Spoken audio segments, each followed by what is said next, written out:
Sekitar 1,8 juta jemaah haji dari berbagai negara memilih melontar jumroh pada pagi dan sore hingga malam hari. Cuaca panas menyengat menjadi pertimbangan. Dan puncak sengatan panas ekstrim terjadi pada Minggu dan Senin lalu. Suhu udara di Mina, Arab Saudi dilaporkan mencapai 48 hingga 51 derajat Celcius. Akibatnya lebih dari 2.760 jemaah haji terkena heat stroke atau sengatan panas ekstrim. Bahkan 14 jemaah haji asal Yordania dilaporkan wafat akibat heat stroke. Sementara jemaah haji Indonesia yang wafat hingga Rabu mencapai 165 orang, termasuk 3 diantaranya meninggal dunia akibat heat stroke. Heat stroke adalah bentuk cedera panas serius dan perlu perawatan untuk menghindari risiko cacat permanen atau kematian.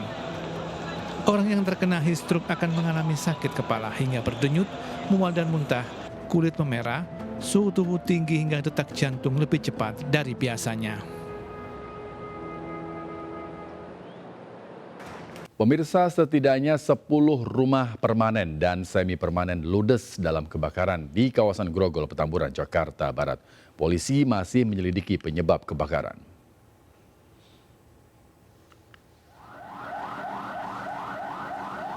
Petugas pemadam kebakaran Jakarta Barat berupaya memadamkan api yang menghanguskan puluhan rumah permanen dan semi permanen. Hembusan angin membuat api sulit dipadamkan. Api bahkan hampir merembet ke bangunan lainnya. Api yang terus membesar juga mengakibatkan banyaknya material yang mudah terbakar. Menurut Ketua RT setempat, api berasal dari rumah salah satu warga yang terbakar. Namun belum diketahui penyebab kebakaran. Butuh 14 unit mobil damkar untuk memadamkan kebakaran.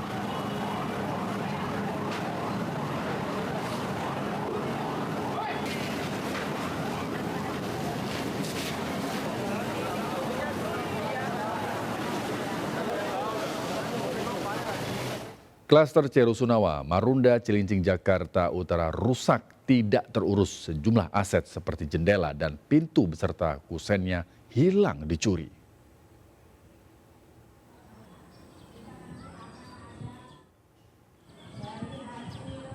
Hilang, besi tralis, balkon hingga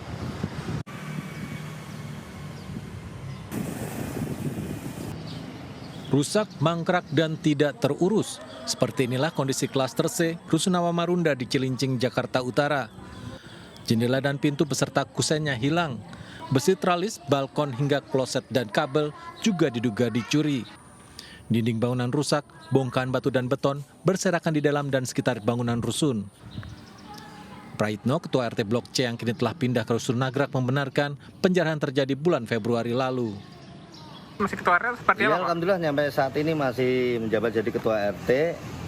Sebagian separuh di Nagrak warga saya, separuhnya di Padatkarya. Menanggapi kondisi klaster C Rusunawa Marunda, penjabat Gubernur Jakarta Heru Budi Hartono mengakui beberapa pelaku pencurian dan penjarahan telah tertangkap dan tengah diproses hukum.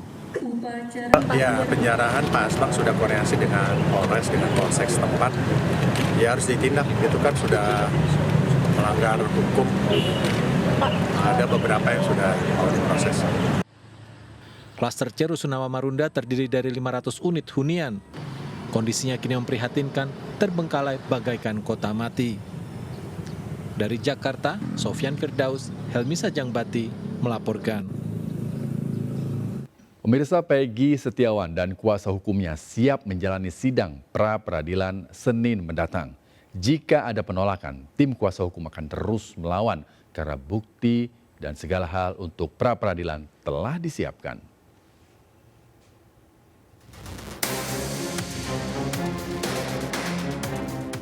Peggy Setiawan dan kuasa hukumnya akan ajukan pra-peradilan terkait kasus kematian Vina dan Eki di Cirebon. Pra-peradilan ini akan dilaksanakan Senin 24 Juni 2024 di Pengadilan Negeri Bandung, Jawa Barat. Kuasa hukum Peggy Setiawan, Marwan Iswandi, mengatakan ia dan timnya sudah mengunjungi Kejaksaan Agung.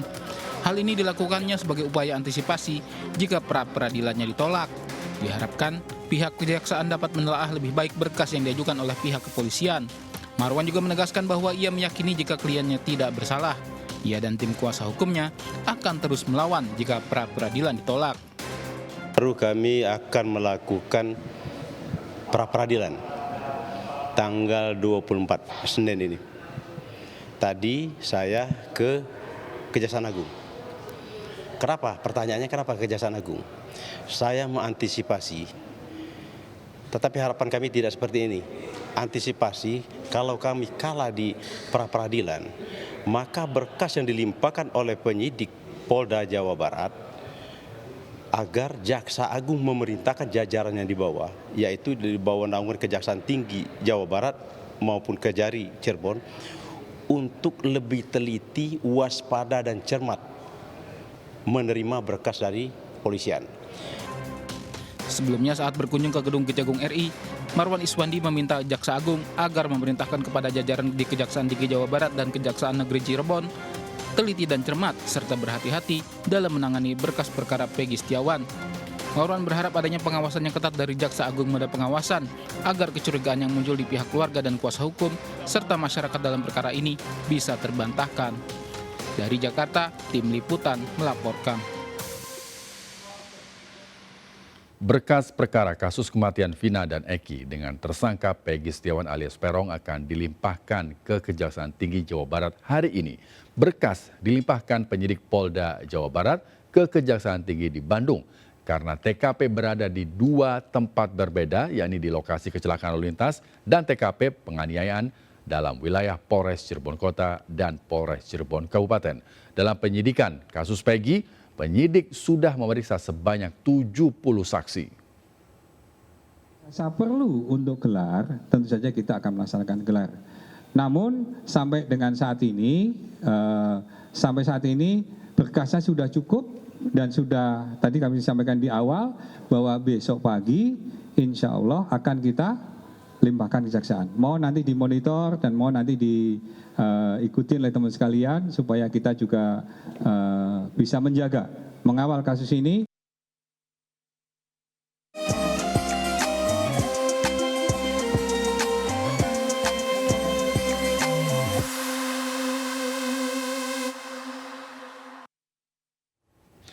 Pemirsa, jamaah haji melanjutkan lontar jumrah di hari ketiga sebagai salah satu wajib haji. Sebagian besar jamaah haji memilih jadwal lontar jumrah pada pagi hari.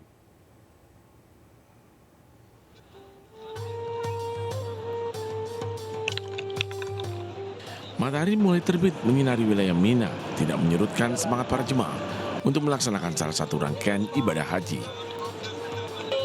Para jemaah melontar jumroh menggunakan batu kerikil sambil mengucapkan takbir, Qara'ulau Wusta dan Aqobah. Mereka melempar jumroh di komplek jembatan jumroh di kota Mina yang terletak di sebelah timur kota Mekah. Melempar jumroh hukumnya wajib bagi para jemaah. Yang tidak melaksanakan akan dikenakan denda atau dam 1 ekor kambing. Salah satu jemaah asal Indonesia, Ismi, mengungkapkan rasa syukurnya telah menjalani rangkaian ibadah haji di Mina tahun ini. Alhamdulillahirrahmanirrahim, selesai sudah kegiatan umroh kami. Yang ketiga setelah yang pertama Aqobah, kedua satu set, dua Wusto dan Aqobah. Hari ini pagi kita menjalankan lagi lempar jumroh yang ketiga, dua Wusto dan Aqobah. Berjalan lancar, cukup padat karena memang mungkin hari ini banyak yang mengejar pagi. Alhamdulillah, tapi kami berjalan dengan sangat baik. Usai dari Mina, jemaah akan kembali ke Mekah untuk menjalani tawaf ifadah dan tawaf wada. Dari mereka, sebagian akan bertolak ke Madinah hingga tanggal 23 Juni 2024. Dari Mekah, Arab Saudi, Mikela melaporkan. Sebagian besar jamaah haji yang mengambil nafar tsani mulai bergerak kembali ke kota Mekah. Jemaah kembali ke Mekah usai melaksanakan wukuf, mabit, dan melempar jumroh di Mina. Ribuan jamaah haji berbondong-bondong berjalan sejauh 3 km dari Mina kembali ke kota Mekah. Cuaca panas dan banyaknya jamaah tidak menyurutkan mereka untuk segera melaksanakan tawaf ibadah dan sa'i di Masjidil Haram. Jemaah antusias memadati Masjidil Haram sehingga suasana di depan Ka'bah tampak padat. Tawaf ifadah atau tawaf haji dilakukan setelah rangkaian wukuf, mabit, dan melempar jumroh. Selama tawaf, para jamaah berzikir, berdoa, dan membaca ayat-ayat Al-Quran. Tawaf merupakan salah satu rangkaian perjalanan haji yang menuntut kesiapan fisik jamaah.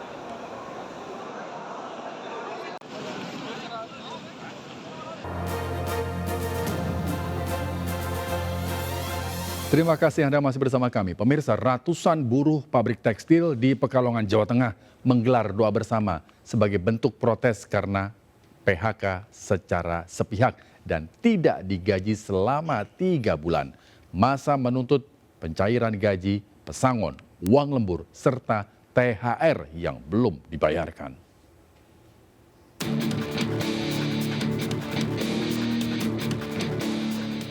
Sekitar 800 buruh pabrik di PT Dupantex yang berada di Jalan Raya Pantura Tirto, Pekalongan, menggelar aksi doa bersama dan aksi keprihatinan. Para buruh ini sepekan lalu di PHK sepihak dengan alasan pabrik tekstil ini tutup tak bisa berproduksi lagi. Masa pun menuntut pencairan uang gaji yang belum terbayarkan selama 3 bulan. Selain itu juga minta uang lembur, pesangon, serta uang THR yang belum diberikan tahun ini. Perwakilan buruh sudah beberapa kali melakukan negosiasi dengan perusahaan dan melapor ke pemerintah Kabupaten Pekalongan. Kita ada bagi-bagi ya, orang total semua itu memang untuk anggota kita 667. Dan itu kita bagi, di situ ada pesangon PHK ya, pensiun, dan juga karyawan meninggal dunia. Para buruh mengaku saat ini kesulitan dalam memenuhi kebutuhan sehari-hari.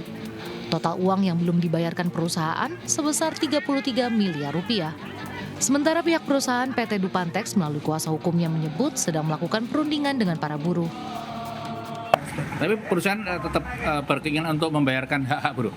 Tentu pasti akan semuanya ini dari tanggung jawab perusahaan tentunya akan kami upayakan semaksimal mungkin untuk kawan-kawan ini terpenuhi. Dari data Dinas Koperasi, UKM, Tenaga Kerja, dan Transmigrasi Kabupaten Pekalongan, selama pasca pandemi ada 3 perusahaan besar tutup dengan ribuan buruh di PHK. Sebelumnya PT Kabana juga merumahkan 631 buruh sejak sebulan terakhir. Dan terbaru PT Dupantex melakukan PHK sebanyak 886 buruh. Tratek dan yang dirumahkan adalah PT Kabana. Jadi ada 5 yang bermasalah sejak adanya pandemi COVID sampai saat ini. PHK itu ada 4, kemudian yang dirumahkan 1 berarti. Hingga kini belum ada kejelasan nasib para buruh. Permasalahan tenaga kerja baik yang di PHK maupun dirumahkan sedang dalam mediasi, diharapkan segera ada titik temu. Dari Pekalongan, Jawa Tengah, Suryono Soekarno melaporkan. Satgas Pemberantasan Judi Online menggelar rapat koordinasi tingkat menteri secara tertutup di kantor Menko Polhukam Jakarta Pusat. Selain menyelesaikan beberapa perkara, Satgas juga akan memberantas backdoor yang masuk ke server resmi pemerintah dan menutup server yang terindikasi judi online.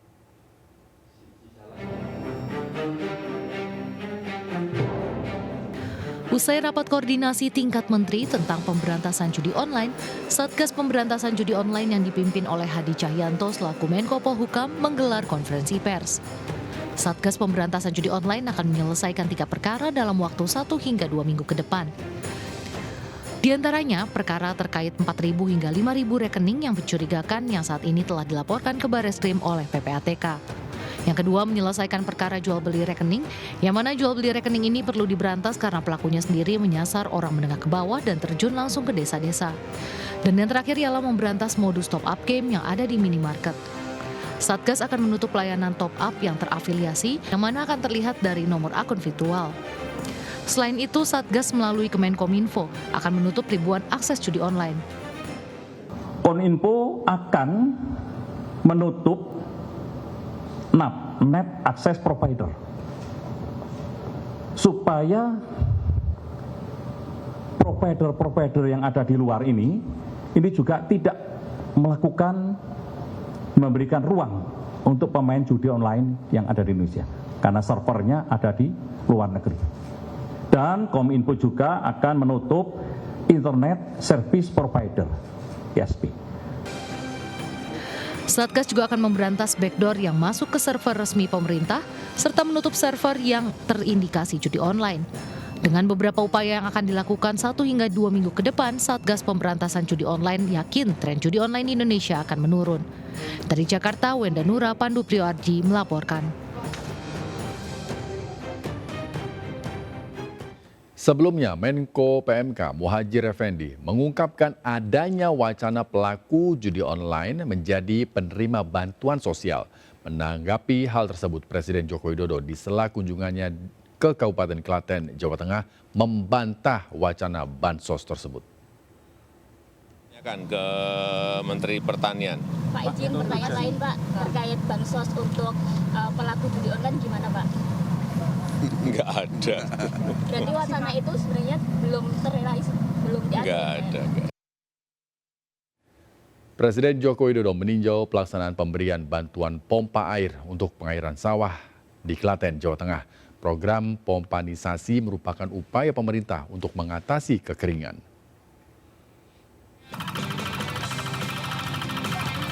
Presiden Joko Widodo meninjau program pompanisasi pertanian di Desa Tumpukan Karangdowo, Kabupaten Klaten, Jawa Tengah. Didampingi Menteri Pertanian Amran Soleman, Menteri PUPR Basuki Hadi Mulyono, serta Bupati Klaten Sri Mulyani. Menurut Presiden, pemerintah akan memberikan bantuan pompa untuk mengalirkan air sungai, air tanah menuju sistem pengairan persawahan. Di Jawa Tengah, pemerintah akan membagikan 4.300 pompa air untuk menggenjot produksi pertanian yang saat ini telah mencapai 9,8 juta ton. Menargetkan peningkatan produksi pada 1,3 juta ton. Yang kita sudah perkirakan lewat BMKG ini bisa ditutup dengan pengelolaan air seperti ini. Water management sangat penting sekali. Ya. BMKG memprediksi beberapa bulan mendatang akan datang musim kemarau. Program pompanisasi diharapkan dapat meningkatkan hasil panen sehingga dapat menekan impor agar tidak membesar.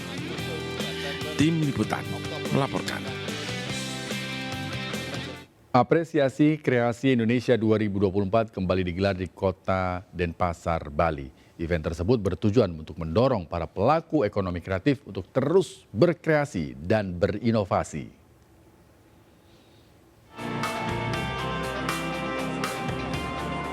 Gelaran Apresiasi Kreasi Indonesia 2024 di Kota Denpasar, Bali dihadiri Menteri Pariwisata dan Ekonomi Kreatif Sandiaga Salahuddin Uno. Menparekraf ingin pelaku ekonomi kreatif mempromosikan beragam produk unggulannya untuk menarik wisatawan ke Pulau Dewata. Kita lihat ya, Aki ini mengangkat produk-produk lokal ke tingkat global dan target transaksinya ini merupakan target sekunder, target utamanya adalah menaik kelaskan mereka. Dan kalau kita lihat kan exposure-nya ada 2 duta besar yang hadir, terus juga ada wisatawan. Apresiasi Kreasi Indonesia 2024 merupakan program pengembangan ekonomi kreatif melalui peningkatan kapasitas dan pameran para pelaku ekonomi kreatif. Dari Denpasar, Bali, Indira Ari, iNews melaporkan.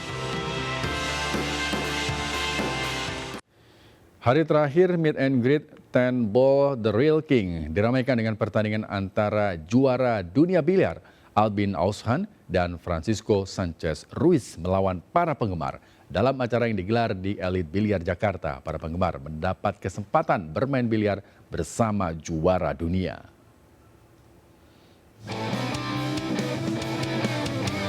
Para pengunjung Elite Biliar yang hadir pada hari terakhir gelaran 10 Ball The Real King sangat beruntung.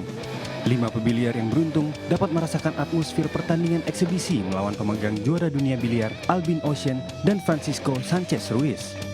Ya, dengan banyaknya mereka datang ke Indonesia Exhibition ya, mungkin bangun semangat yang muda-muda ya, pemain-pemain muda untuk lebih pengen lah maju karena posisi biliar Indonesia lagi in.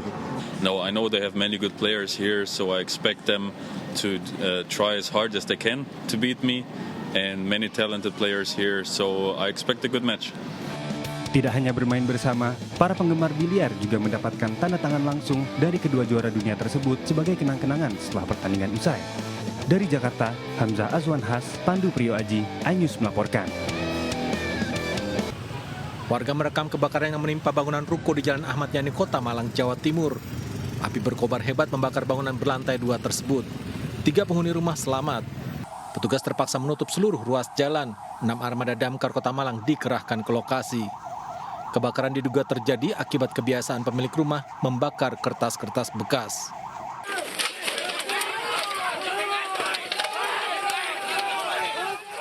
Massa berunjuk rasa dan memaksa masuk kantor KPU Lombok Barat, Nusa Tenggara Barat. Kelompok massa diduga pendukung seorang caleg Dapil 2 Lombok Barat menolak penghitungan surat suara ulang. Massa merusak pintu gerbang, sejumlah orang diamankan polisi. Penghitungan surat suara ulang dilakukan berdasar putusan Mahkamah Konstitusi. Penghitungan dilakukan pada tingkat kabupaten pada 83 TPS.